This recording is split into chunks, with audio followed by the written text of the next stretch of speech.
കേരളം പലപ്പോഴായി പല ആത്മകഥകളും ഗൗരവത്തോടെ ചർച്ച ചെയ്തിട്ടുള്ളതാണ്.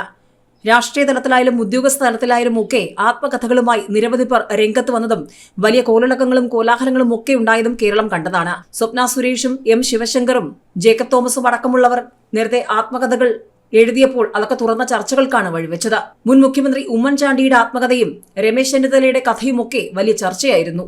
ഇപ്പോഴിതാ കെ എം മാണിയുടെ ആത്മകഥയാണ് പുതിയ ചർച്ചകൾക്ക് ആധാരം.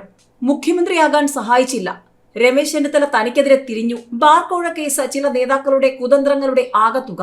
കോൺഗ്രസ് നേതാക്കൾക്കെതിരെ രൂക്ഷ വിമർശനവുമായി കേരള കോൺഗ്രസ് എം നേതാവ് കെ എം മാണിയുടെ ആത്മകഥ പുറത്തിറങ്ങുകയാണ്. മുഖ്യമന്ത്രി പിണറായി വിജയനാണ് ആത്മകഥയുടെ പ്രകാശനം നിർവഹിക്കുന്നത്. ചടങ്ങിലേക്ക് ഒരു കോൺഗ്രസ് നേതാവിന് പോലും ക്ഷണമില്ല. UDFിൽ നിന്ന് കെ എം മാണിക്ക് മാത്രമാണ് ക്ഷണമുള്ളത്. കെ എം മാണി മരിക്കുന്നതിന് 6 മാസം മുൻപ് എഴുതിയ ആത്മകഥയാണ് ഇപ്പോൾ പ്രസിദ്ധീകരിക്കുന്നത് എന്നാണ് കെ എം മാണി ഫൗണ്ടേഷൻ അറിയിച്ചിരിക്കുന്നത്. തന്റെ രാഷ്ട്രീയ ജീവിതത്തിലെ ഏറ്റവും വേദനാജനകമായ നാളുകൾക്ക് കാരണക്കാർ കോൺഗ്രസ് നേതാക്കളാണെന്ന് കുറിച്ചു വെച്ചിരിക്കുകയാണ് മാണി ആത്മകഥയിൽ. ബാർക്കോഴ കേസിന് പിന്നിൽ കോൺഗ്രസിൽ തന്നെയുള്ള ചില നേതാക്കളാണുള്ളത്. രമേശ് ചെന്നിത്തലയെ മുഖ്യമന്ത്രിയാക്കണമെന്ന് ആവശ്യപ്പെട്ട് ഒരു കോൺഗ്രസ് നേതാവ് തന്നെ സമീപിച്ചു. അതിന് വില കൽപ്പിച്ചില്ല. ഇതോടെ ബാർക്കോഴ ആരോപണം ഒരു വടിയായി തനിക്കെതിരെ കോൺഗ്രസ് ഉപയോഗിച്ചു. ആരോപണം ഉണ്ടാവാൻ കാത്തിരുന്നത് പോലെയാണ് രമേശ് ചെന്നിത്തലയും പ്രവർത്തിച്ചത്. അടിയന്തര കാര്യം എന്നതുപോലെ തനിക്കെതിരെ വിജിലൻസ് അന്വേഷണവും പ്രഖ്യാപിച്ചു. ഇത്തിരി വെള്ളം കുടിക്കട്ടെ എന്ന് രമേശ് ചെന്നിത്തല മനസ്സിൽ കരുതിയിരിക്കും.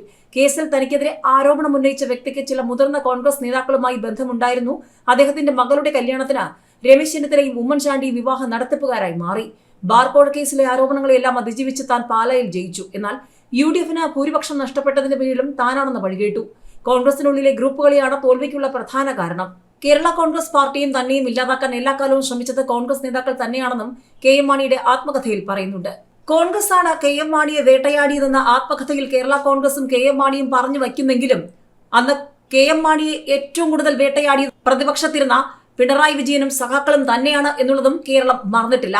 ആ പിണറായി വിജയനാണ് ഇന്ന് കെ എം മാണിയുടെ ആത്മകഥ പ്രകാശനം ചെയ്യാൻ പോകുന്നത് എന്നതുകൂടി വലിയ രാഷ്ട്രീയ ചർച്ചകൾക്ക് ഇടയാക്കിയിരിക്കുകയാണ്.